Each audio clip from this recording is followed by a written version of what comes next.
L'objectif premier de la réforme, je viens de l'évoquer, c'est de restaurer la sécurité et la prévisibilité juridique qui est indispensable en la matière, et ce d'autant qu'aujourd'hui, tout système de responsabilité civile est indissociable de l'assurance. Donc pour les opérateurs économiques, évidemment, l'enjeu de prévisibilité est extrêmement important. L'avant-projet de texte qui a été élaboré par la Direction des affaires civiles et du Sceau procède dans une large mesure de la codification de la jurisprudence de la Cour de cassation. Il est clairement voulu à cet égard de respecter l'héritage jurisprudentiel qui constitue le droit positif en la matière. C'est un héritage qui s'est construit au terme d'une longue maturation, qui a donc l'avantage du recul qui permet d'en apprécier le bien fondé. L'avant-projet donc s'approprie cet héritage, les règles qui en sont issues et dont la pertinence fait pour beaucoup l'objet d'un certain consensus. L'objet du texte de ce point de vue, c'est de les exposer, ces leçons de la jurisprudence, selon un plan didactique, cohérent, le tout dans un langage plus simple et plus clair que les formules des textes actuels. Nous espérons de ce point de vue que le projet réponde toutefois à l'objurgation adressée par le professeur Vinet de conserver ce qu'elle appelle l'élégance de l'ancien texte. L'avant-projet propose aussi de trancher des incertitudes ou des interrogations qui résultent de la jurisprudence malgré cette richesse ou à cause de cette richesse. Il s'agit donc de la préciser, de la décliner.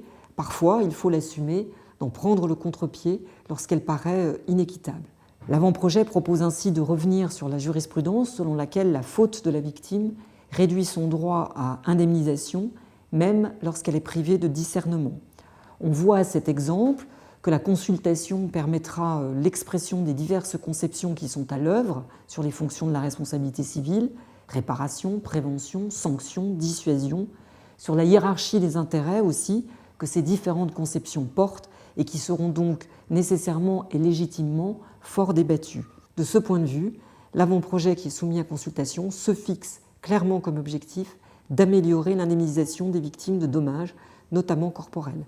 C'est un choix de principe sur la fonction première de la responsabilité civile, l'indemnisation des victimes. Ce choix repose sur le constat objectif que les dommages les plus graves et les plus caractéristiques de notre société contemporaine sont les préjudices corporels, qu'ils résultent d'accidents domestiques ou automobiles, ou encore de catastrophes sanitaires telles que celles causées par l'amiante ou le Mediator. La massification de ces dommages conduit aujourd'hui à proposer un véritable droit du dommage corporel pour en garantir la juste indemnisation. En effet, l'absence de règles suffisantes en la matière contribue à intensifier le contentieux et puis surtout empêche d'assurer une égalité de traitement des victimes de dommages qui sont pourtant similaires. Or, il y a une exigence sociétale forte à cet égard afin que l'inégalité qui est née de circonstances malheureuses, de ce qu'on appelait autrefois le coup du sort, aujourd'hui les accidents de la vie, donc à ces circonstances malheureuses ne viennent pas s'ajouter celles de l'aléa, par exemple juridictionnel,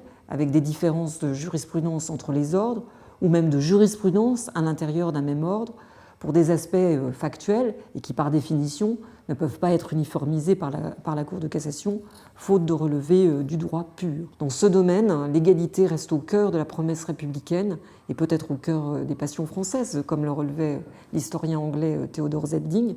En tout cas, elle doit se concrétiser au travers de la réalisation judiciaire du droit. Elle tient donc au cœur de ceux qui s'y consacrent, magistrats et avocats, auxquels des outils adéquats doivent être fournis, et c'est aussi l'objet de cet avant-projet soumis à consultation.